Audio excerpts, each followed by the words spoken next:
How y'all feeling? What's good, man? I'm feeling good, bro. Good, man. Good, yo. So I'm excited because I got these two amazing brothers who are out here killing the game. So y'all know we had to invite them on the show. You know we had to get them in here. And so yo, tonight we all way in LA. Yo, we all way in California, yo. So James, man, introduce yourself. Tell the people who you are. What's going on, y'all? This is James Woods, aka That Yoga Dude. Feel free to feel free. I am a yoga instructor, I'm a marriage and family therapist, and I am an organizer, specifically working in social emotional learning, meaning making sure that we have our wellness, our mental wellness, our physical wellness, our emotional wellness together. So I've been, man, just been blessed to get to know Robert Marshall and him doing his thing, aka James Brown of Emotional Healing for Men, because he's out there, hardest working man out there. Happy to be at service, brother. Man, I've never been called the James Brown. I'm a still that. I'm a still that, Hey, bro. that was a good one for real. Listen, man, I'm still like, yo, thanks, James, for joining us, yo. And I got my bro, man. We've been rocking together for a long, long time. Yo, Okay. introduce yourself, bro. Hey, I'm Ivan Ross down here, ATL.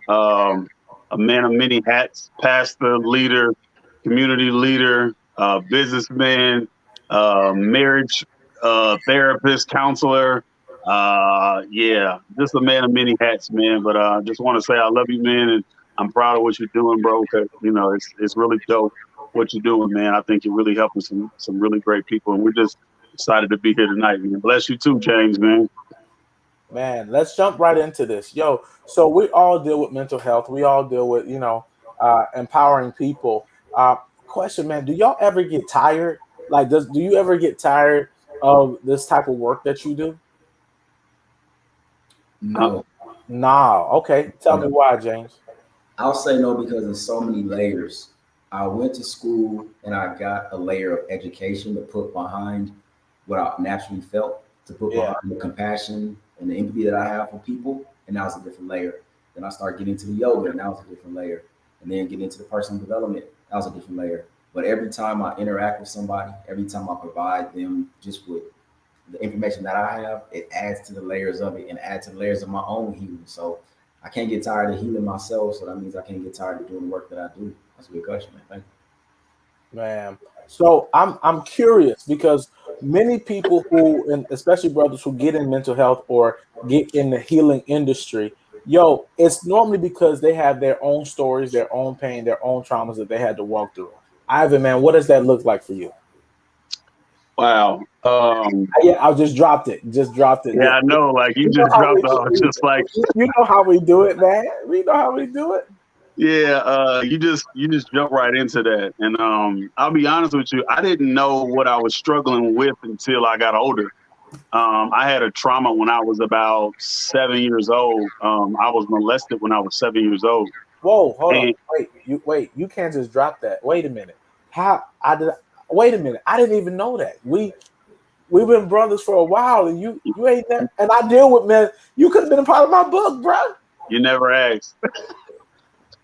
What am I supposed to do? Just walk up, yo, you've been molested? No, bro. Like I didn't know, but go ahead, man. Go ahead. Go ahead. Yeah, man. Yeah, and at the time it was crazy because as a kid, you don't really realize what's going on, but you don't realize, until it starts manifesting itself as you get older. You know what I'm saying? You start, for me, it was like outbursts of wrath. It was anger. It was a lot of, and everybody has their own way of dealing with the thing. You know what I'm saying? And I didn't really realize I had to really trace it back to what really happened to me for me to really understand why I was having, why I had so much anger or why I was so upset. And so, it really made me really have to dig deep, man, and deal with some inner, have some inner healing and some sozo and really have to deal with some stuff that I didn't realize that was going on in my life. So, man, that's, and so it took me to a place of depression and dark places and, all these other different things but of course, it's been so taboo to talk about. You know what I'm saying? Like you can't really it hasn't been a societal thing for a man to talk about what he's been through, right? We're taught to be so strong and you can't cry and you can't do this and all of this is weak. And so, for us, most of the times we're either bottling it up we're letting it out on somebody. You know what I'm saying? Whether it's we're mistreating women or whether it's you are fighting or, we may result to some other thing. But, so yeah, that's kind of something I went through, man.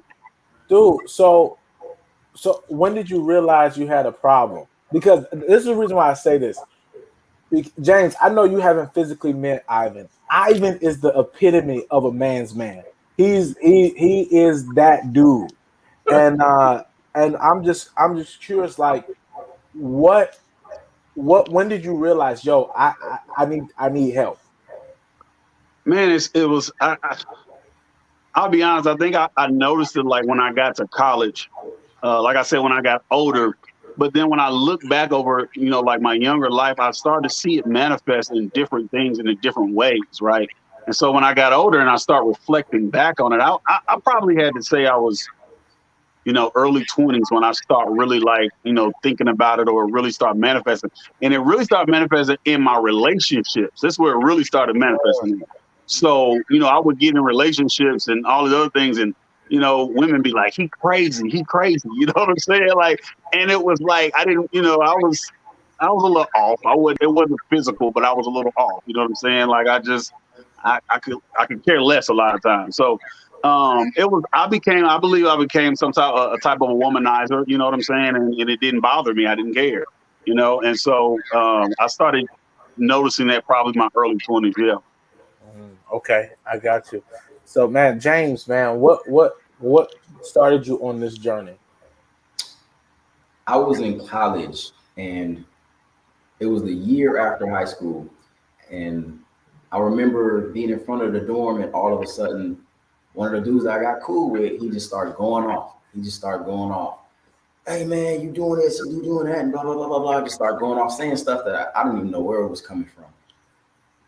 And I was like, man, chill, cool. We was just talking, it's all good. And come to find out, he was schizophrenic. He was diagnosed as schizophrenic, and he had a whole bunch of traumas in his past, and he had a whole bunch of things that he went through. But somehow he found his way to me. And this was like a lot of other situations. I was always the guy that somebody came through that had to just dump off some trauma, we didn't call it trauma back in high school. Right. We don't stuff, and I thought that's who I was. That was my role in people's lives, to just be there in that way. Started, like I said, studying psychology and getting more information, and it took me down this journey through education and through different jobs, working in group homes, with people who had severe mental health disorders, working with people who just always came to me with something. And as you said earlier, most people working in this field, they have something that they're working through. I'm still crazy. I'm crazy. And a part of me being crazy What do you mean, man? You seem very cool and chill. You know what? My crazy looks different. We talking. My crazy looks different. I'm the type of crazy that I come in, especially in relationships. I come in after a great day, and all of a sudden, I'm like, I can't do this anymore. I want to break up. I want to leave. I'm the type of person that a lot of people open up to me, and a lot of people share, but then I can put that wall and cut off, and I'm just, my anxiety makes me feel like I have to leave. So a lot of times, many of my relationships have just ended because I refuse to open myself up and get back. I've never been violent. I've never been really display of anger. My cool, my calmness is probably it's welcome, it's inviting. But when it gets to the point of when you just always cool, when you're always calm and you're not expressing yourself, and you're having this repressed and suppressed anger and rage, it's an issue, it's a problem. So a lot of people always tell me, "Oh, you're so cool," but on the inside, I'm boiling up. I'm turning over. I'm dealing with self-doubt. I'm dealing with anxiety. And so I learned that being cool was a way for me to deal with the stresses in my life. My daddy cool, my uncle's cool. Cool is celebrated, especially for Black men. If you cool, you celebrate. Oh, he over here, he cool, he chilling. I can do this, do that. Because you got the crazy dude that's going off on people. He's gonna get his respect that way. You got the angry dude that's fighting. Listen, I was about to say that. I'm like, yo, we got Ivan over here. You got the dude that's the athlete. You got the dude. We have all these roles that we fit in to deal with our trauma, to deal with how we feel. And I played the role of, oh yeah, everything's cool. I'm gonna stay out the way. I'm non-threatening. You're gonna feel calm and relaxed around me because that's how I protected myself. And then you just cut them off. And then just cut them off, but at the same time, cutting myself off from having So confused. What caused you to be like that, though? I would say growing up, 2-parent household, mom and dad loved me, but I grew up. I'll be 35 tomorrow. My mom used to tell me it was like a way of raising me that she had learned, where she really didn't nurture me when I cried and stuff. She was like, let that boy cry, and just.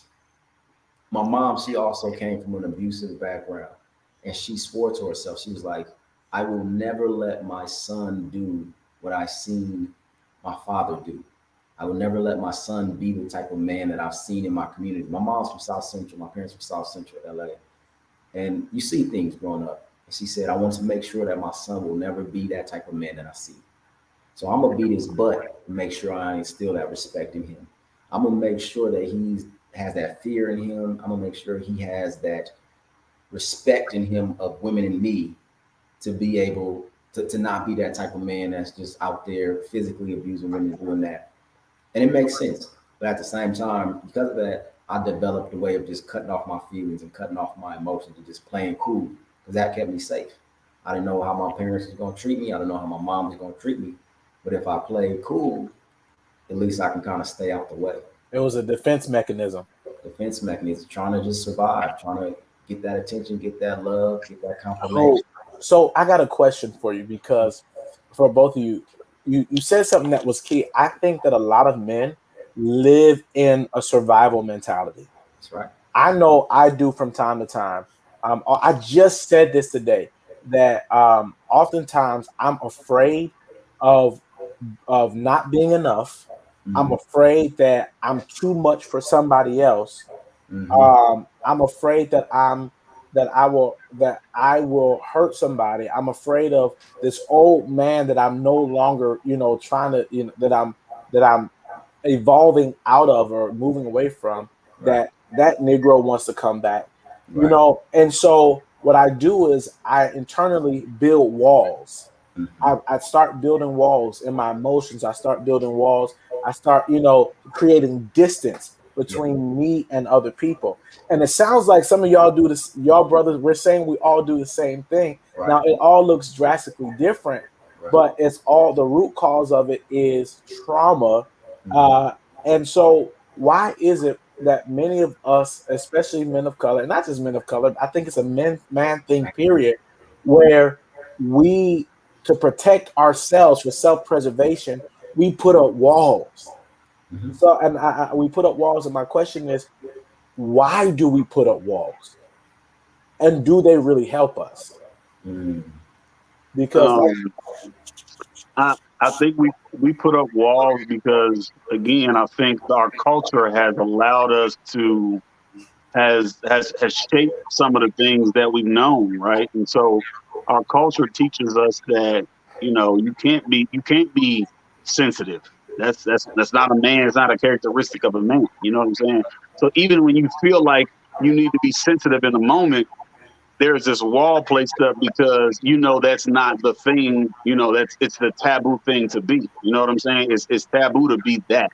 And so I believe we put up these walls in order to, again, because of that. I also think it's upbringing, not just culture wise, but family wise. Like James said, like how his family, how he was brought up, how his mom brought him up. You know what I'm saying?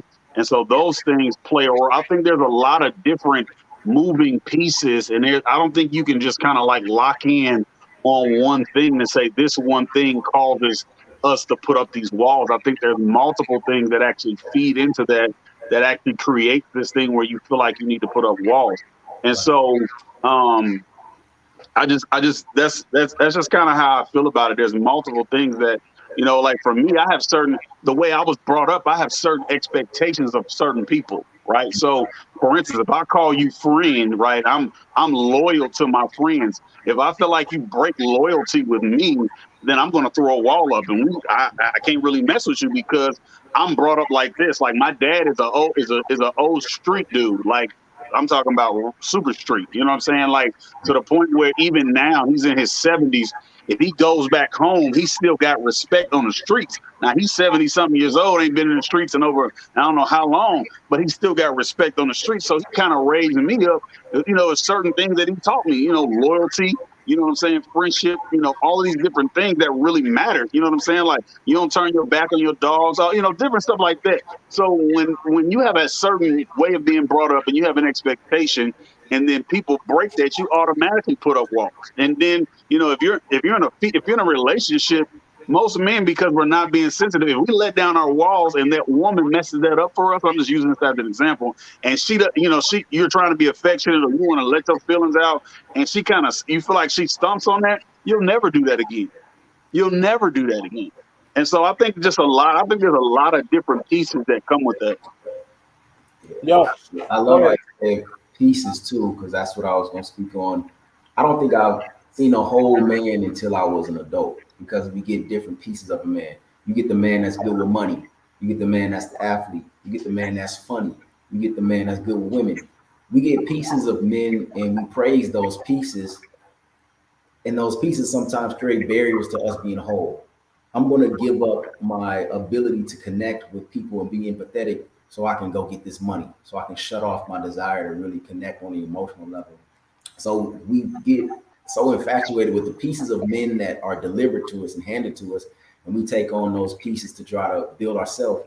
And at the same time, I know I never really was taught how to become a whole man, how to enter all those pieces into myself to create who I am. So on the way to doing it, even having the concept of thinking that a man should be whole is new. Instead of just, oh, he's just a breadwinner, or he's this, or he's that. To be a whole man to me is a new concept, and it's something that takes this what we're doing here, the fellowship and building together. So when you don't feel whole, you put barriers up in the pieces in those dark spaces that you haven't developed yet, you haven't nurtured, you haven't found value in. It took me a long time to find value in my empathy, in my ability to connect with other people, especially men. Because growing up, we just didn't do that. Oh, what's wrong with you? Why are you able to have a real conversation with this man? Why? What's going on? What's wrong? So being able to come into a space and be a whole man is something that I value now, but I had to learn it. And now I'm taking those barriers down from the other places that I had to neglect, or I chose to neglect. So you're using a word that I love, and you said I had to learn what it meant to be a whole man. Mm-hmm. I think a lot of times men are not whole, one, because they never had an example of what it means to be whole, but being a whole man is work. It requires work, and it's typically work that is not praised. It's work that's not celebrated, and it's more I had this thought today about internal structures. And one of my mentors, he talks about creating internal structures in men so that they can be who they need to be. But it's like a house. Any house that does not have a foundation and does not have proper framing, it's not going to stand. So I think many men, our ideologies and our philosophies on what it has meant to be a man has not been based upon whole definitions of what it means to be a man. What we've done is we've taken fragments and pieces, like you said, James, of things that we've seen from our mama, from our uncle and them, from people that we saw on TV, from porn, from our sexual conquest, and we've taken all those things and we've merged them together to piece together our definition of what it means to be a man, and it's not whole, it's fragmented. Can I be real? It's my show. So this is why a lot of the stuff doesn't work that men try. I talk to a lot of brothers. I'm gonna talk about this because I got a conference coming up. We're talking about sex, situationships, and relationships. A lot of times, men who get in relationships with women, I realize there's a difference between making love to a woman and having sex with a woman. Right. And I say that because a lot of times men get their definition of what sex is or how to relate to a woman in that nature by porn. or by somebody on the street. And so they get with a woman and they just trying to go rush in and go in and realize, and the woman is like, and I've heard women complain, no, I'm not a dog. Like, you don't just jump on me. Like, they want intimacy, they want connection. And those are things that fragment don't teach us.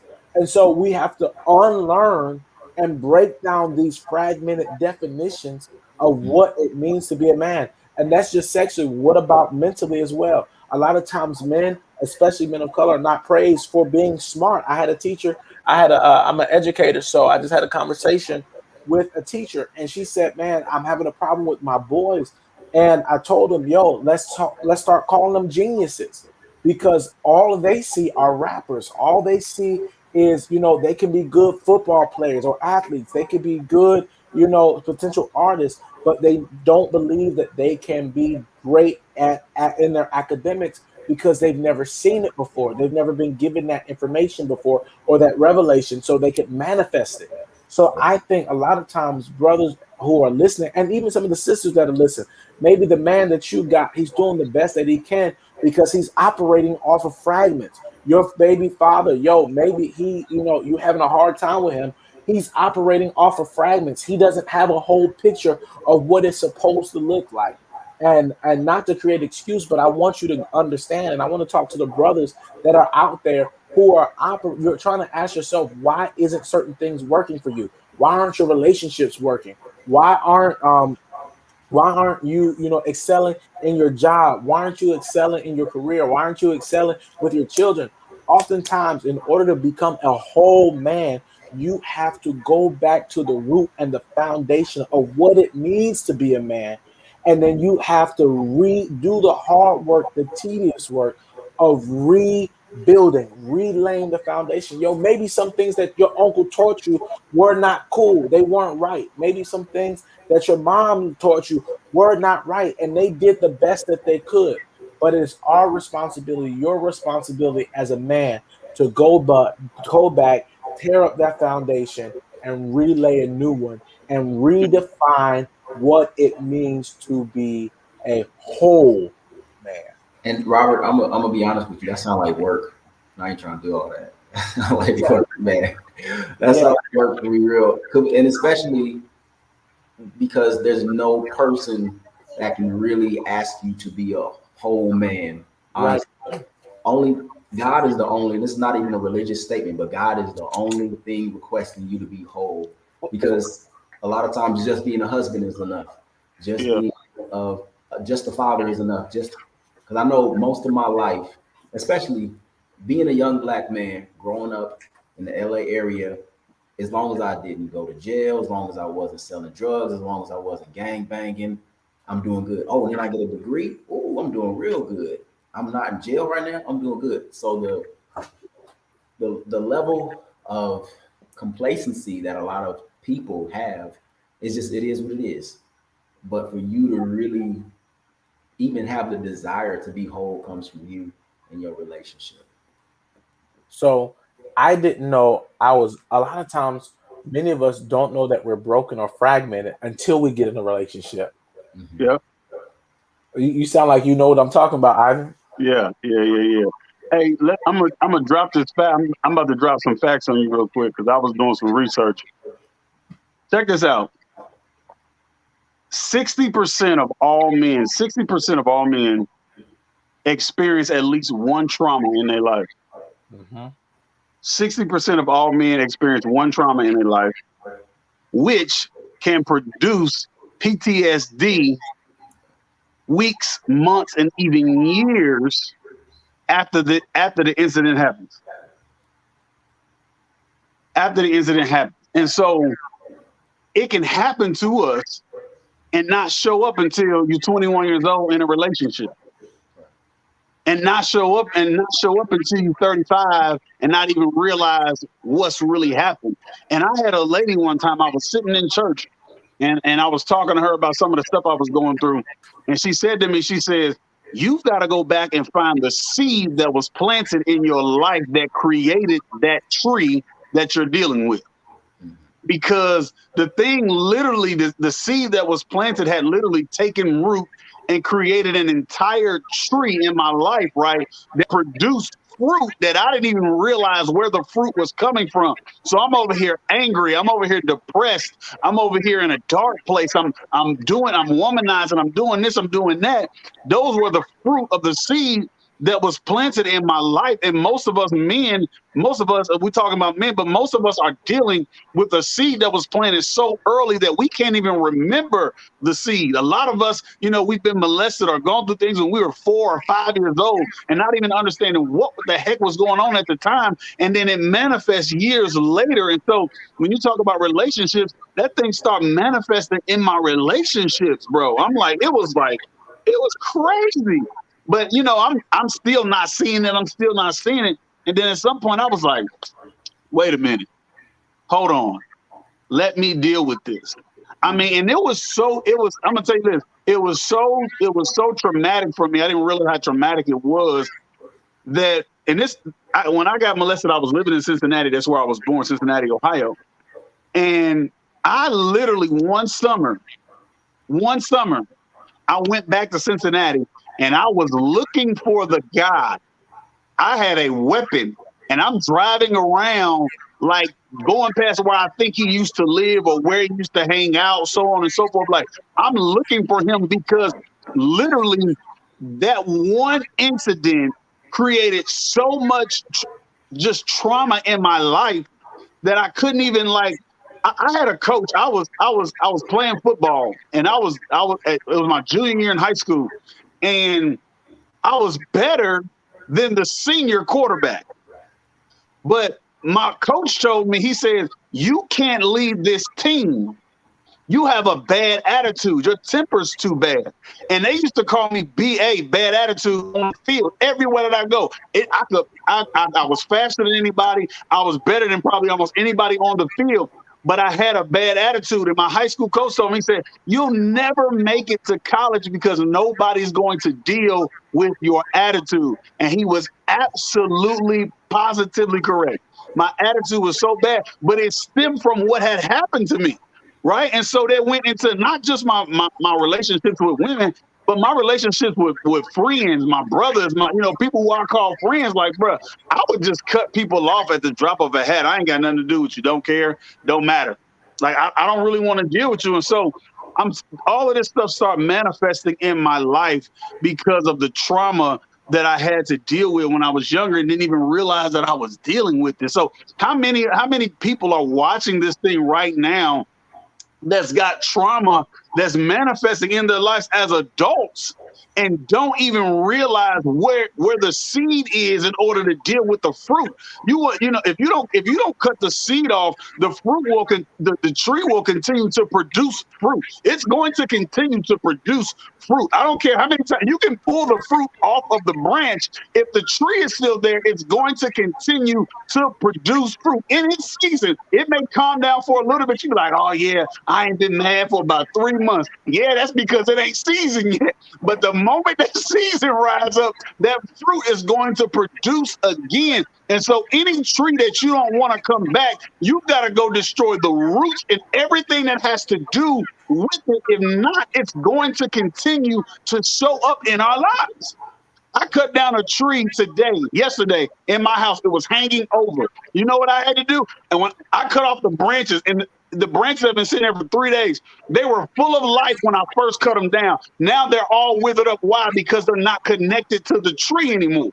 And so we have to understand that fruit that we see, the anger, the depression, all these things that we see are fruit of the seed that has been planted in our lives. Listen, let me pass the offering back. But I'm gonna put up my Cash App. I'm gonna put up my Cash App. I'll send it to you. I'm gonna just put up my Cash App up there. Listen, man, you're talking truth. It's a lot of work to go back and pick up those seeds. But my brother who's watching, ask yourself, have you ever asked yourself, man, why am I angry?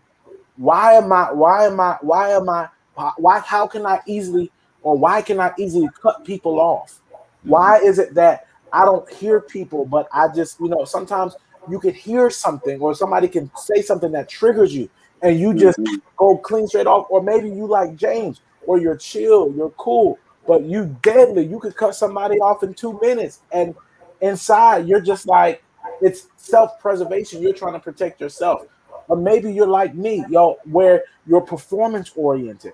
I'm very performance oriented. The way trauma impact me was I would do things and produce things so that I could earn people's love, that I can earn people's respect, that I can, and I felt, and when you live in that type of space, that's unhealthy too. Because even though we become high achievers, inside, it's never enough. Yeah. It's never enough. Yo, and it's not that what you do won't be enough. You interpret it as you're not enough. Yeah. Hmm. And so, how many times as men, as brothers, have we said to ourselves, why are that we are not enough? That what we do is not enough. And if we fail at something, we're not enough. And James, I'm with you with anxiety, man. I struggle with anxiety so bad, and it feels like sometimes my insides are jittering. I talked about it on the show before, and it feels like I have no control. And when it feels like I have no control, then I'm like, yo, I need to prove that I'm worth something. I need to prove or that I can that I'm worth or I'm valuable. And so one thing, Ivan, you talked about you're the opposite. You're very like boisterous, loud. I'm gonna get my respect. I'm the opposite. I become a people pleaser. I'm the person that's always saying I'm sorry. I'm the person that's always like, yo, let me not ruffle any feathers because I don't want them to leave me. I Mm. don't I don't want them to walk away from me. And that's just as unhealthy as being loud or as being calm. So Yeah. question, what does this healthy balance look like? Mm. I would say for me, a healthy balance is, as you said, when I'm feeling that anxiety, when I'm feeling that depression, really getting in the moment with it instead of trying to be too cool to feel anything, trying to pacify, trying not to experience what's going on. Really being in the moment, like, man, I'm feeling anxious right now. Let me take a breath. Let me pause. Let me get out the story that I'm running in my mind that I Oh, don't. wait, can we pause about I gotta pause that because you just said something that's deep right there. Yes, sir. You heard it, Ivan. You heard it, bro. Yeah, I heard it. Go ahead. You said I can't let you run over that, James. 'Cause that was rich, bro. Yeah. Said I gotta get out of the story Yes, that sir. I'm playing in my head. Yes, sir. Because, like, Oh, wait a minute. You gotta seal out that, bro. You can't just you just dropped the bomb there. I gotta get out of the I'm gonna say that again. I've got to get out of the story that mhm. I'm playing in my head. Let me interpret that. Let me preach that just a little minute. I have to get out of this false reality or imagination that I've created, this alternative reality that's not real, that only exists within, that's often motivated by fear and trauma. I gotta stop. It's a cycle that continues. It's a track, it's a broken record, it's a broken DVD player that keeps looping around, and it creates this false narrative, this vain imagination. Go ahead. In my head. Go ahead, man. I can go. I can keep going with that. The Go. head of a man can be a scary place that they create. Ooh, I've wait a seen. minute. Ooh. It's real, man. I've seen it. And I've lived Oh my God. where even my own father, who I love and I cherish, who have always been there, has created stories of why he needs to separate, why he needs to kind of be over here. Oh, the family not going to understand me. They're not going to get me. I'm kind of this. I'm kind of that. And these stories, as we said, are roots. These stories are that little music, that little noise, that little black background that constantly plays the story of I'm not enough. I can't join. That activates that anxiety within our body that takes us to those crazy places. That takes us to those places where we got to be distant. We have to isolate. We're not enough. If we don't come with something physical, if we don't come with some more money, if we don't come with something that we're producing, we are not a man. Those stories are what allude us to what the images of manhood that we have developed over the years. but it can take us away from who we are as a man, as a true man, and take us away from who we are as a healthy man, a whole man. So for me, when I catch that story, when I'm in that place, when I catch that story, I got to take a breath. I got to get back into reality, because you can't breathe a breath that haven't happened yet. You can't breathe a breath from the past. You can only breathe a breath that's happening right now. And from that power of presence, from that power of right now, you can cut that story off. You can dig down into those roots, and you can move forward and produce the fruit from a sense of truth and a sense of honesty and a sense of wholeness that you are developing right there in that moment. Not that crazy place in that story that you got in your head. So as men, we protect ourselves with these stories, because we got to see it a mile ahead. As the head of the family, as the head of the community, we got to know what's going to happen down the road. And those can create stories that are not always true. So once we have an understanding of where we are in our reality and within ourselves, we can backtrack out that story and be present, not only for our family, our community, but for ourselves, and start that healing process. Because I know what it's like to have a chest seized up with anxiety. I know what it's like to have a struggling time getting out of bed because I'm depressed. But that's just a story that I run in my head, and I got to cut that story off and move forward. Mm-hmm. Yeah, that's good. You're absolutely correct, man. That's so good. Can you be my therapist from LA?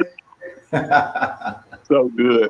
I honestly believe that the biggest, here's what I feel like I keep hearing, like one of the biggest issue, and I'm talking about, this is the biggest issue for mankind in general. Right.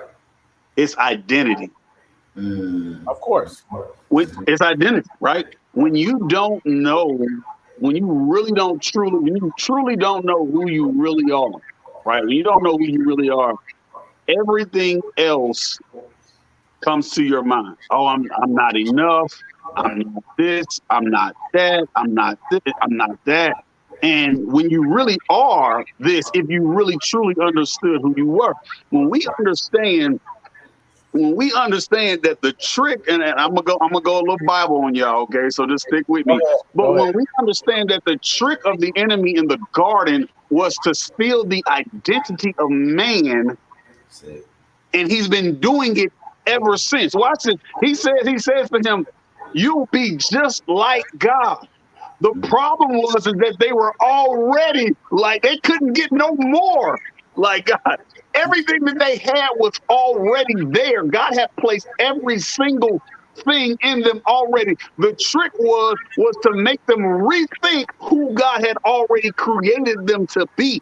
And from that point on, we've been fighting to understand who we are. The trick was, he says, you'll be, if you eat, listen, no. If you do this, you'll be just like God. Go back and read it. That's exactly what the enemy says. And so they eat the fruit, destroy the identity, and from there, Christ comes to return us back to identity, or our rightful place prior to the fall of man. And so what men are dealing with now is we don't understand who we are, therefore all these other struggles come. So anxiety comes and fear comes and all these other things because we don't understand who we are. Anxiety is simply this. When you can't control it, you have fear because you can't control a situation. And because we're humans, we always want to control the situation. And anytime we can't control the situation, we get hectic. Think about it. If you're driving your car and you're just chilling, you're going down the road, you're chilling, you got control of the car. But let you hit an ice patch. Let you hit something that causes that car to go out of control, outside of your control. All of a sudden, fear, anxiety, all these things immediately shoot up in you. Why? Because you have no control. And so when we start to understand who we are in our own lives, and we can get out of our own heads and understand who we are, then I believe that's when things can really turn. But here's the thing, y'all said it earlier. It's work. It's a fight. And ain't nobody trying to fight. Who want to fight every day? Oh, but hold on. Okay, let me get on my note. Listen, brother, you have a warrior and a champion on the inside of you. And I believe when you wake up to the reality of who you really are, you will begin to fight for your life. You'll fight for your destiny.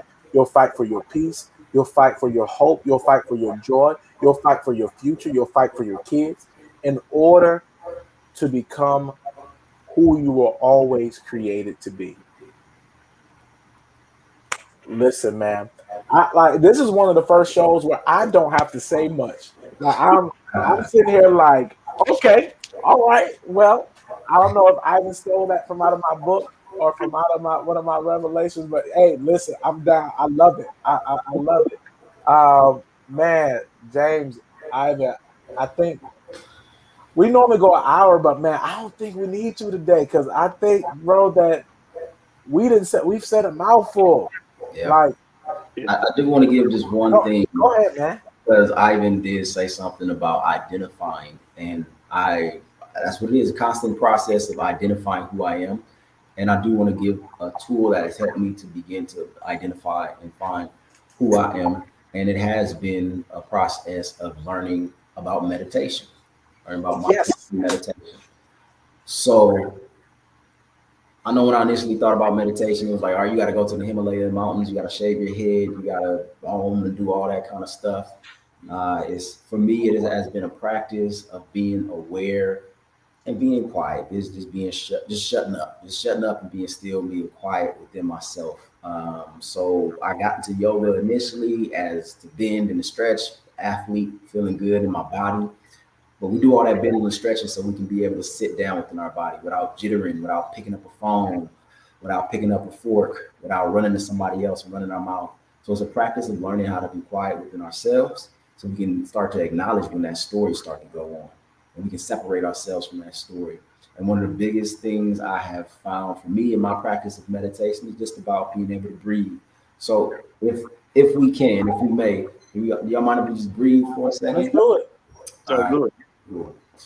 So getting quiet, getting silent within yourself, within your body, first thing do is just relax your shoulders, take that stress out. We carry so much as men.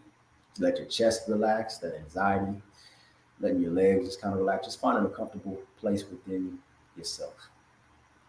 And we're going to breathe in through the nose, and then we're going to breathe out of the nose. And as we breathe in through the nose, we're going to fill our belly up. We're going to breathe all the way down into our diaphragm, our ribs, a deep, deep belly breath. And as we exhale through the nose, the whole body is just going to collapse. We're going to let that tension and tightness release from the body. So we're going to take 3 of these deep inhales and exhales. Find a comfortable spot for your hands and your arms. Feel relaxed, feel secure, feel safe. And on the count of 3, we take a deep inhale through the nose. 1, relax the face. 2, relax the jaw. 3, inhale, breathe in. Slow, long exhale through the nose. Let's take 2 more of those. Deep inhale, fill the belly up, let it expand as you breathe in the fresh oxygen. Slow, long exhale, letting go of the tightness, the tension, the stress. Deep inhale fills the body. Breathe in. Long exhale lets go of anything that is not you, anything that's preventing you from being whole and healed, letting it go through the exhale. Just taking a second to see how you feel, notice what happened in your mind, what happened in your body, and just allow it to be. Don't judge it, don't criticize it, don't make it anything. Just allow it to be. Good. Cool. Thank you. Thank you so much, Robert, for allowing me to do that. You didn't just come and shut my whole show down, did you? I thank you for allowing me to do that, man. It's something I do for myself. Listen, man, that's powerful. I think, you know what's so brave? And I never thought about meditation and yoga being brave and courageous. Because you said a statement earlier.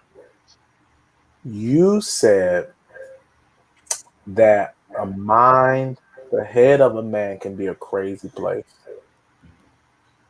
So to be able to sit down and acknowledge what's going on within takes bravery.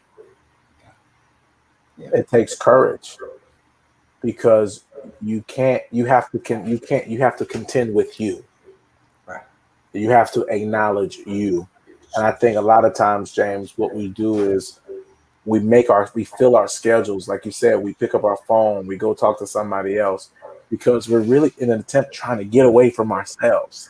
Right. So that takes a real man. And I appreciate you saying that, and I appreciate y'all participating in that, and even being vulnerable enough to close your eyes. A lot of times it's difficult for men to feel safe with even in themselves. So closing your eyes is something that you don't do because you're supposed to be aware, awake. You got to see everything. So when you're able to close your eyes and be comfortable within yourself, it starts a process of healing. And as you said, identifying who you are on a level and root deep. So I thank y'all. So can I ask you a question? What do you hear when you close your eyes? What do you hear? What do you hear from within? I meditate on a daily basis, and as of now, I meditate about 30 minutes at a specific time of the day. And so the first part of my meditation, I'm hearing everything. I got to get this done. I shouldn't have said that. Why did I send this text? Blah, blah, blah. I start hearing that. But I focus on my breath. Every time my mind starts to run off in a direction, I bring it back to my breath. That's why the breath is so important. It is an anchor. That crazy mind of the man, it has to have a safe place to go through, and that's the breath. So every time all the things in my mind start just taking me everywhere, I bring it back to the breath and the sensations of my breath within my body, the sound of my breath, all of what my breath is bringing me. Because, like I said, it's constant, it's real, it is something that I can hold on to. So as I'm jumping into my meditation, especially depending on whatever is my mind, I'm going to hear all those thoughts. But as I continuously herd it back towards the breath, towards the safe place, towards my constant, towards my anchor, it starts to quiet that. And it just starts to help me just to focus on the breath and focus on calm and relax. The mind is never going to just stop because that's what it was designed to do. Always thinking, always going. But you can help it to focus on something that's peaceful, like your breath. Mhm. Well, Pretty good. That's good. Just and I know we got to go, but just when I think about it, being able to just do that for a moment to get away from the business of life. Life will make you so busy, right, that you can't even take that moment to just seem like you never take a deep breath. It's like you almost coming up for air to only go back in, and not have that moment to really just relax, you know what I'm saying, and take your mind off of that. And so, and I know some guys probably watching like, oh man, I ain't doing no meditation, I ain't doing no yoga, or whatever. I say this: if it works, okay. If yoga don't work for you, meditation don't work, go find you a gym. I don't know, you know what I'm saying, but find you something that allows you to get away from life, right? Get away from the busyness and all the other things. Like the meditation was dope. I'm gonna try to, at least take me a couple deep breaths for, you know what I'm saying? If I'll do nothing else, take a couple deep breaths, in the middle of the day or whatever, you know what I'm saying? But where whoever's watching this, find you a moment to where you can have that moment in time and just, like I said, it could be the gym, it could be yoga, it could be meditation, it could be, whatever that is, but find you an opportunity to do that so that you can have that, get that space. You know what I'm saying? man, that's crazy, man. James, I appreciate that. I appreciate that. Like, I think for me, what I heard, and I think what I have to contend with, if I can be transparent, Mm, was help me. mm, mm. It was help me. So that makes me wonder and makes me want to go deeper within myself Woo. and be like, yo, what's going on? Mm, Like, what part of you needs help? Why do you need? I That was huge. I don't mind being vulnerable. I don't mind, but that's what I heard. I heard as soon I heard the scream, it said, "Help me," and mm, I'm just like, "Ooh, okay, that must mean I need to go see a therapist somewhere real quick. That's real. That's real. You can start to hear that little voice of the child that was traumatized, the child that was abused, the child because you turn the volume down on all the other stuff, like you said, Ivan, about the busyness of life and responsibilities that you have to do. You get to push those into the background, and that real you gets to step forward, and you give it a mic, and it's going to express what it's asking for and what is needed, and it's on you to act on that, man. I thank you for sharing that a lot, man. About You know what's that's dope, man. You know what I didn't notice? Somebody just said that the Apple Watch has a breathing app on it. It does, and I always ignore it. I'm gonna tell you what helps. Something that helps me though, for real, because nighttime is really when I do a lot of my thinking. I do a lot of my creative thinking. I do a lot of my planning or whatever. So a lot of times when I'm trying to go sleep, my mind is like still running, and I'll lay in the bed for a while. And I found this app. It's the Calm app. I don't know if you've ever heard of it, but it's the Calm app. I'll throw the Calm app on, and before you know it, I'm asleep. And I'm in a good sleep. It's got like rainwater. It's got all these different things, but it allows my brain to just get calm, right? Get in a place of calm. And so I even find myself sometimes at work, like playing the Calm app throughout the day. You know what I'm saying? And letting that be, you know what I'm saying? So it may help somebody. I don't know, somebody that may not be able to sleep or your mind's running. Try the Calm app just to, kind of cool you down and chill you out, when you're trying to relax. Man, well, I appreciate y'all both, man. James, Ivan, y'all done shut this show down today. Y'all, you give me life now. James, it made me go look within. Now I go figure out what's